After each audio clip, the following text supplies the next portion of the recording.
Hi, this is Asa, and welcome to my audio experience.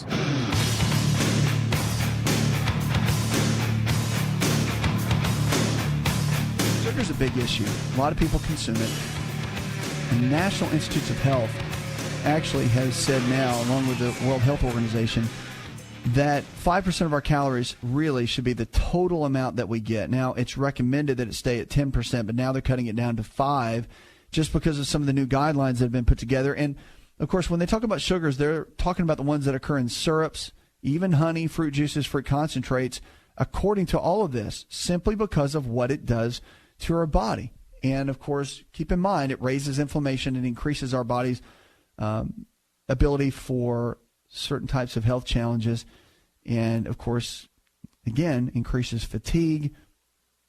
It's one of the toughest foods, really, to kick the habit of because it's so addictive, but it makes such an impact in our overall health when you do. If you've ever come completely off sugar for the most part and cut down on it in your diet, you'll notice a big difference in your overall health and the way that you feel. It really makes a big impact. So cutting down the sugar, one of the big tips, especially for dropping weight, can be a big, big deal. You want to give me a call right now. You're listening to On Call Radio. You can always call me at 888-283-7272. That's 888-283-7272. We'd love to take your call here on the show. We're going to go to Carol right now. Hi, Carol. Calling about my 4-year-old son. He has Sotos syndrome, and he has a very weak digestive system. And I just wanted some advice on what to do about that. His pediatrician has him on Miralax. I'd like to eventually get him off the Miralax, have him on a multivitamin that you mix. It's a powder that you mix with water, and I just recently started him on an egg-based protein supplement as well. So I just wanted some advice to see if there was something we could do to help him digest things better. Okay. Yeah, and I mean, that's the key. Digestion, as you know, is everything. And the probiotics are really good, and you can get a powdered probiotic if you want to start adding those into some of his foods. That can make a big, big difference. And, of course, it'll increase immune system, too, but it'll help with elimination. The digestive enzymes, I really like those, and you can get those at your local health food store, and they come in little capsules.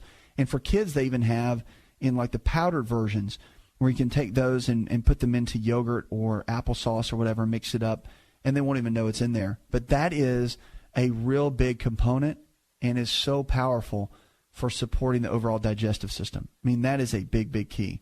So looking at both of those. Now, from a food source perspective, depending on how picky of an eater he is, you can start adding in, of course, fruits and vegetables. I like to get a blender, like a Vitamix blender, and you can put the vegetables, mix some fruits in there, and make some purees, even make some shakes. You know, it's great to tell kids, hey, this is your shake, and you start making them on a regular basis, maybe even twice a day. It's what they get. And they start enjoying their foods, and they drink them. I mean, blending is a great way to go for the kids to get their nutrition. I'm a big fan of that. I mean, juicing is cool too, but I like blending the best. And by doing that on a regular basis, typically they can get the kind of nutrients and nutrition that they need to really take things to the next level. So, again, those are some great tips I think that could be quite helpful. Keep me posted how that goes, especially the digestion with kids can be a challenge for sure, especially getting them to eat the kind of foods that you want them to. All right, let's go to Ken now on the phones. Hi, Ken. Yeah, I've got what they call an enopathy in my feet, the nerves, I guess, or something. Or I have severe pain in my feet, and I have a buildup of some calcium buildup in the blood vessels too in my feet. I was wondering what I can do for that problem and how to get it so that I can sleep. It's hard to sleep at night sometimes with the pain from the nerves, I guess, and I was just wondering about that. Well, okay. The feet themselves, depending on what you have going on, and what sounds like to me could potentially be some nutritional deficiencies, number one, and then also maybe some issues that could be coming from the lower back. And so a couple of things I would do just right out of the gate. You definitely want to have someone take a look at your lower back and your spine, because the gait of our hips and lower back it's very important. It affects the feet and the lower body in a great way. So having a chiropractic physician or an osteopathic physician, a DO or a DC, take a look at that, then they can put it together and come up with a good, solid game plan. That's what I would do first. So you build from there. And then the second piece that you want to look at that is really important is the nutritional side. And a lot of times on the nutrition, it could be something as simple as vitamin B6 or even vitamin B5, both of those. And there can be some blood testing done to check those out and see exactly what those numbers are. But that's where I would start. That's the first key to be able to build and figure out, what's happening. Because the reality is there's multiple areas of the body that it could be focused on. Mental aspect, the brain chemistry. It could be on the physical side, and it could be on the chemistry, the nutritional side. So you have to look at all three categories to figure out where the actual key is. And once you figure that out, because the body is so multifaceted, then you can start piecing those parts of the puzzle together. And they're all three equally important. So you have to check that out. All right. Keep me posted. 888-283-7272. That's 888-283-7272. Whatever you're struggling with, realize if the body can get sick, it can also get well. It's all about lifestyle. We've got Sam in Texas that writes in. He says, what do I do with lower energy levels? I'm struggling with that over the last 2 to 3 months. I wake up in the morning tired, and then my energy progresses throughout the day. Now, that's common. We actually hear that a lot. And what do you do for that? You have to get tested, I think, but it's probably adrenal function. The adrenal glands are the body's stress glands. Are these two little glands that sit above the kidneys. And with the adrenals, one thing you want to focus on in building them back up is you can look at some of the vitamins can do that, but really rest does that. I know that's kind of tough, especially when people are having to work 2 and 3 jobs now to make ends meet. But getting proper rest on a regular basis is an absolute key. And rest comes in the form of obviously sleep that you get at night, but it's taking a full day off a week and just winding it down and just letting your body recharge and regroup. And whatever that means for you. I mean, it may just be hanging with your family, but shutting your cell phone off, not feeling like you have to work, all of that makes such a big difference in recharging. The adrenals, anything you read about adrenal health, we'll talk about the overload of stress that we're under just in life in general and what we have to do to kind of recharge and regroup. So whatever that means for you, that's going to be important. And then, of course, stay away from a lot of the processed foods, the sugar-based foods, the flours. All of that can play a big role in tearing down the adrenals. So staying away from those foods is going to really, really help build everything back up.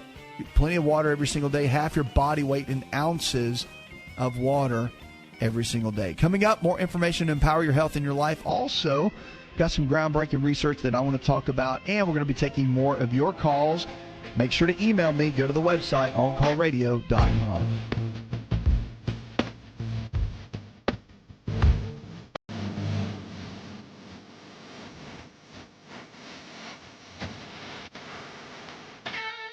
Hi, this is Dr. Asa to talk to you about the world's best protein for longevity called Best Amino. Protein is essential for every cell in your body to function at its absolute best. Best Amino is the highest absorbable protein, more than meat, eggs, and dairy, which may only absorb at 50, 60, or 70%. Best Amino is a proven formula of essential proteins that we all need that absorbs at 99%. Visit bestamino.com. That's bestamino.com.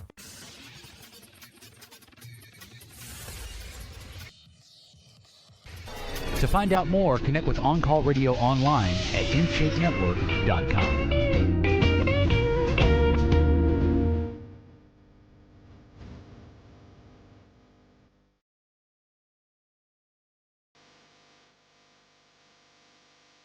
Lines open, 888-283-7272. Welcome back to the show. Check us out on the web.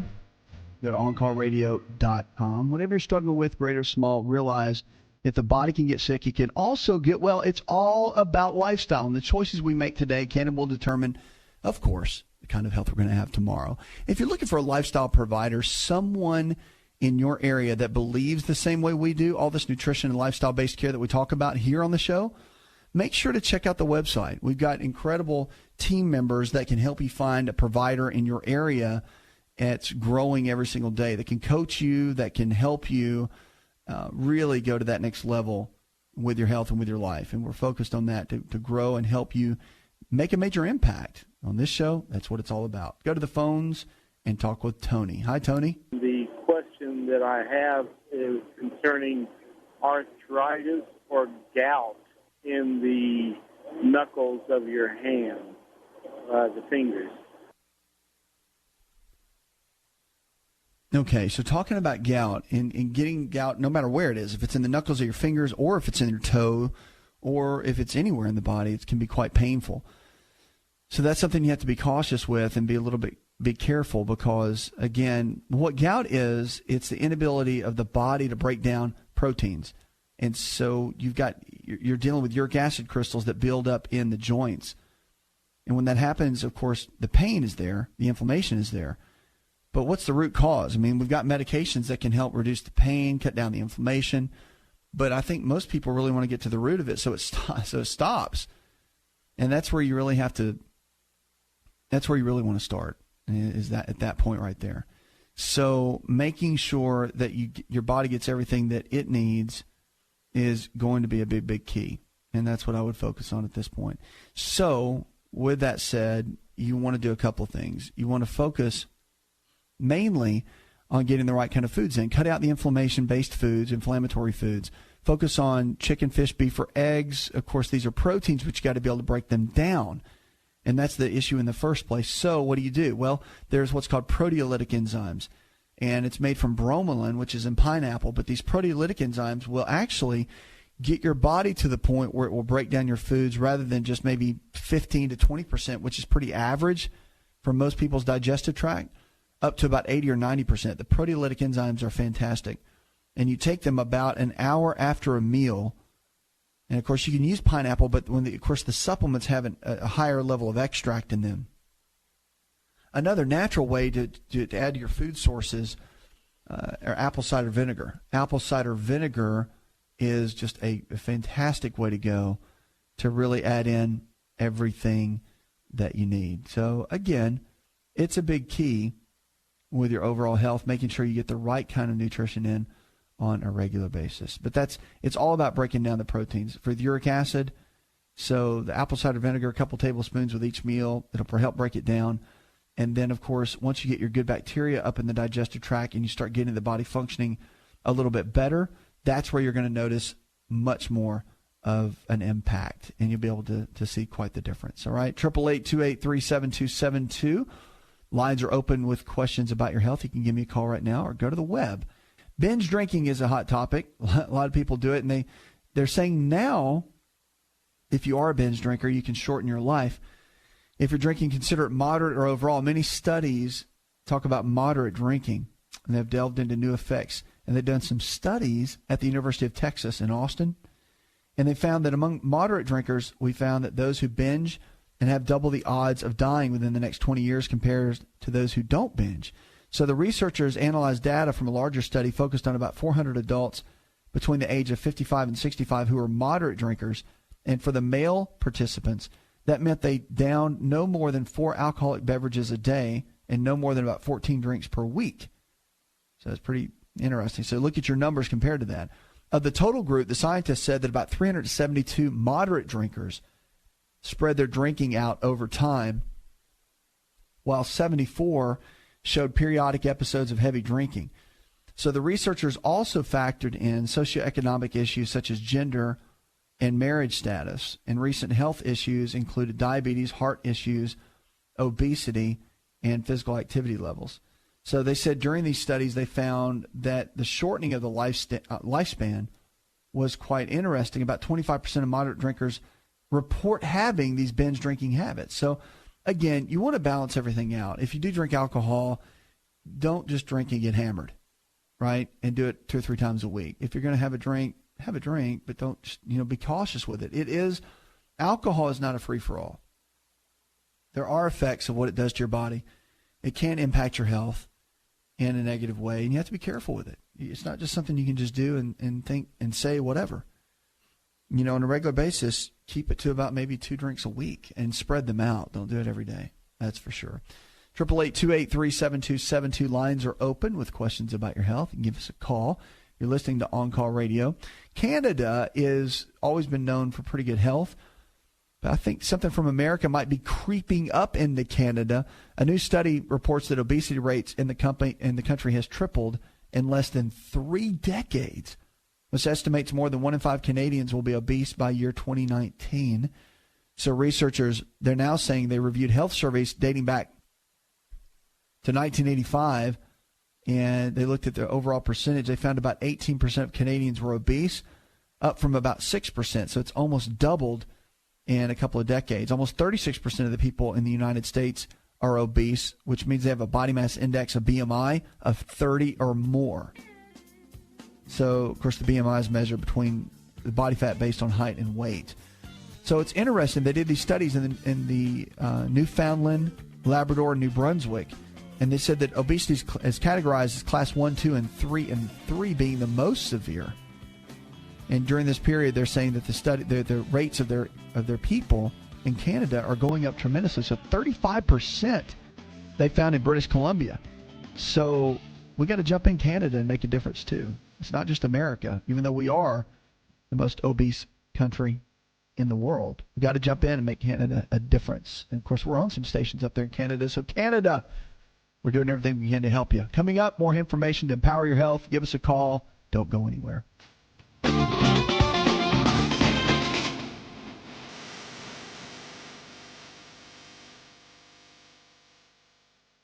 Hi, it's Asa. I'm giving you a copy of my best-selling book for free to help you in your health journey today. I'll pay for the book. All you do is just cover the small shipping and handling costs. Go to AsaRx.com and get your free book today.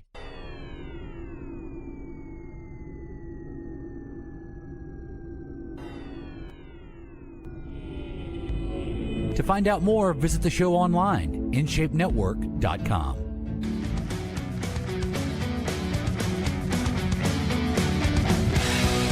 Lines are open, 888-283-7272. Welcome back to the show. Check us out on the web. Go to OnCallRadio.com. Food for the day, one of my favorite times of our show. Of course, food either brings health to the body or it takes health out of the body. Depends on how you look at it. But our food is powerful, and what we do every single day with our foods can make all the difference in the world. So you want to make good choices, and the body doesn't know the difference between baked chicken or fried chicken. You know that. Doesn't know the difference between French fries and broccoli, but we do. And so your body is going to make what you give it. So if you put good food in, you're going to make, guess what? Good cells. You put junk food in, guess what? You're going to make junk cells. So pretty simple, kind of common sense, isn't it? So that's what we want to focus on. That's why I talk about our foods. Foods are powerful, and of course, they give us all of the benefits that we need if we make the right kind of choices. And one of my favorite foods we're going to talk about today, they're called blueberries. The blueberries are amazing simply because of the health benefits that they do have. They're touted as one of the world's healthiest foods, and rightfully so.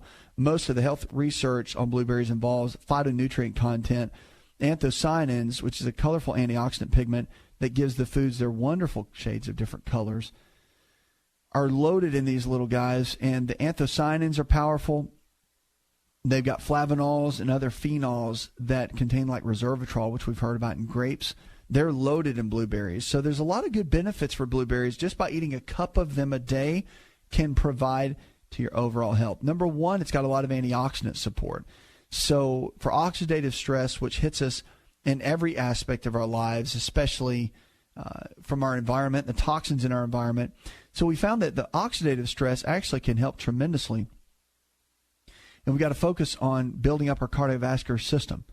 And so strengthening the cardiovascular system is a big, big key. So, for example, there's new evidence that the damage to muscles, of course, following overly taxing exercise can be reduced through the consumption of blueberries. So they help repair the muscle tissue.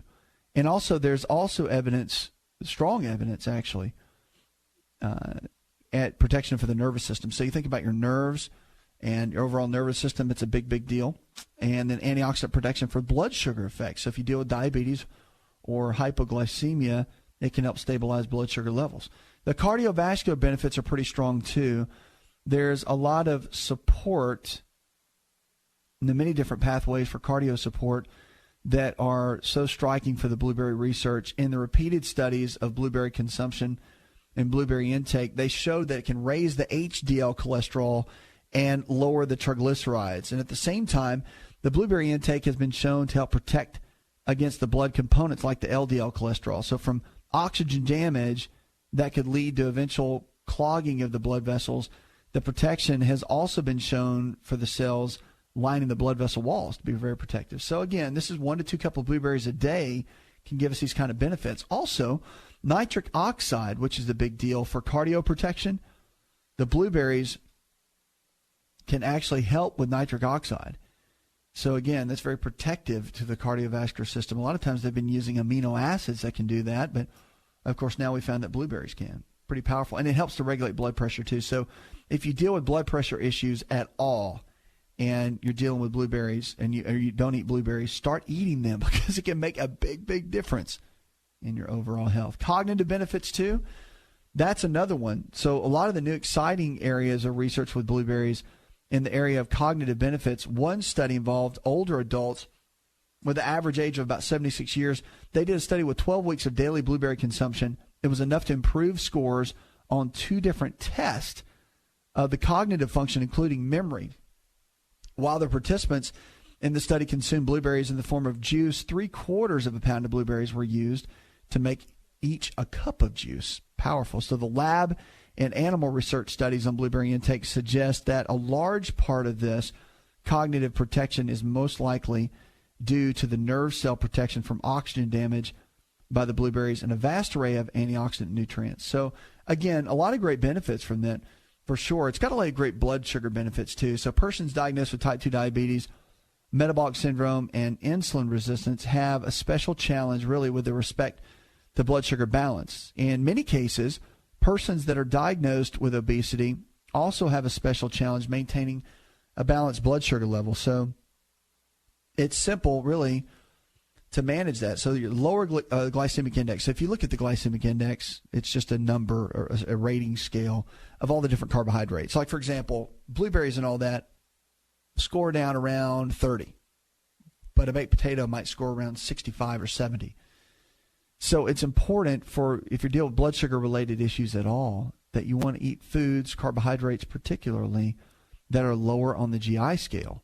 And blueberries, they hit that, and they help to regulate blood sugar levels. They're really, really good for eye health, too. So one key that you want to look at with blueberries is the overall eye health. I mean, the retina of the eye is this unique place in our body, and it has such a sensitive area, really, and oxidative stress can really go after it. But if you're eating foods that will be eye protective, so to speak, then that can make a big difference. And, of course, not only just having protection on the eyes, which is really important, but actually looking and getting the right kind of nutrition in on a regular basis that can protect the eyes as well. Now, there's a lot of anti-cancer benefits to this, too.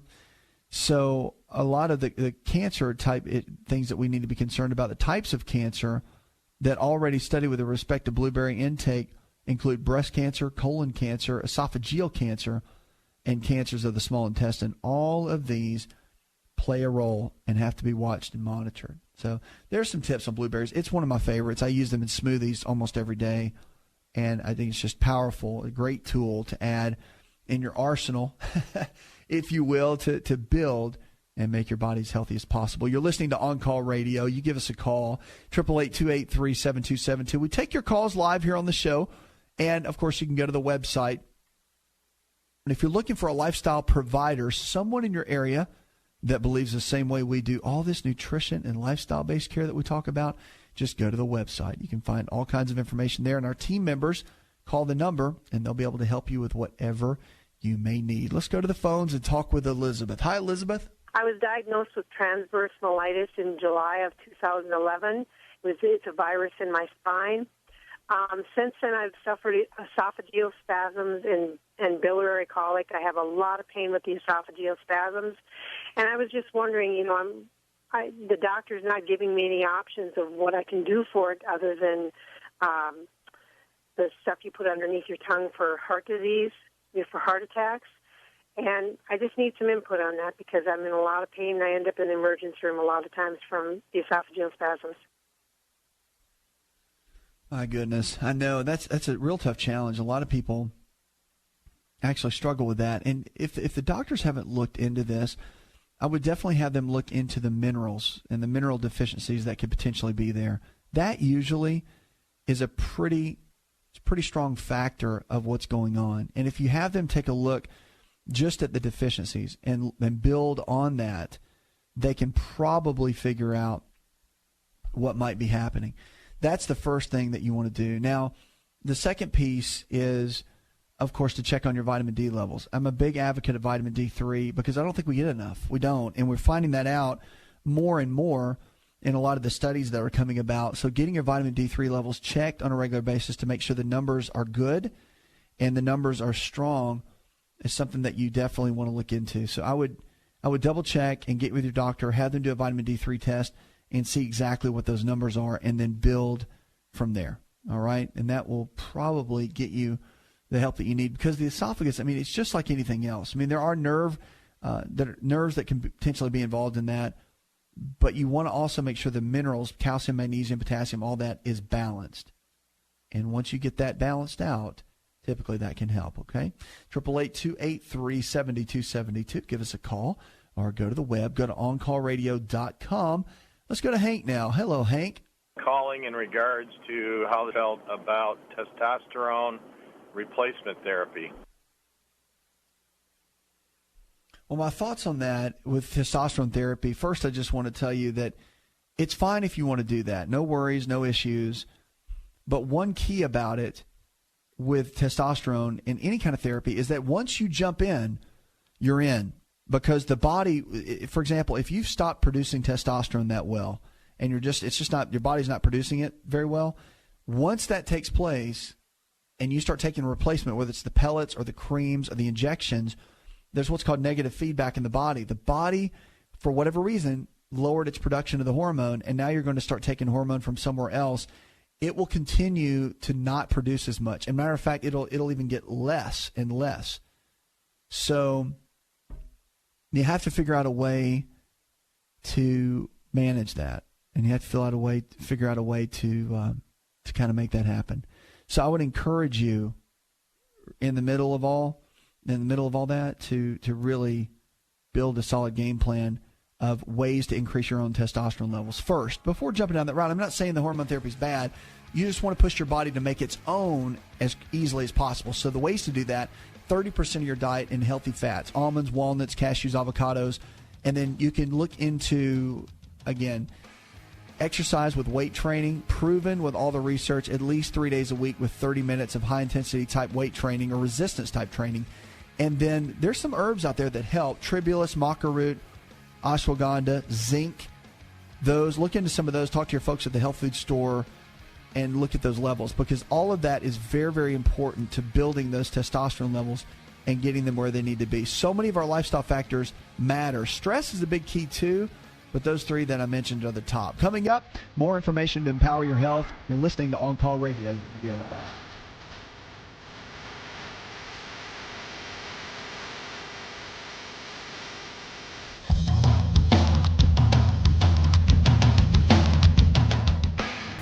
Hi, this is Dr. Asa to talk to you about the world's best protein for longevity called Best Amino. Protein is essential for every cell in your body to function at its absolute best. Best Amino is the highest absorbable protein, more than meat, eggs, and dairy, which may only absorb at 50, 60, or 70%. Best Amino is a proven formula of essential proteins that we all need that absorbs at 99%. Visit bestamino.com. That's bestamino.com.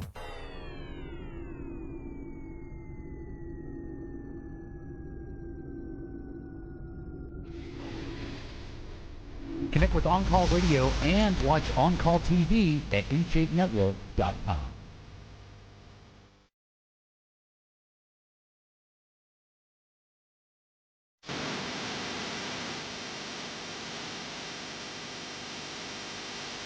All right, welcome to 828-372-7272. Welcome back to the show. Check us out on the web, GetATeamLifestyle.com. We can help you along the way to go to the next level with your health and with your life. Now, so many people are struggling with body fat and they struggle with weight loss, and it's a big topic.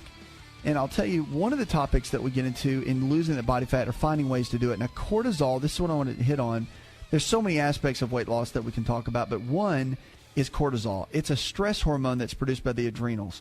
And when cortisol levels are up in the body, and this happens due to poor diet, so if you eat a lot of processed foods, drink a lot of coffee, eat a lot of sugar, you're going to raise cortisol levels all throughout the day. It's a normal part of the physiology of the body. When cortisol levels go up, of course, your ability to store body fat around the midsection goes up, which is not a good thing.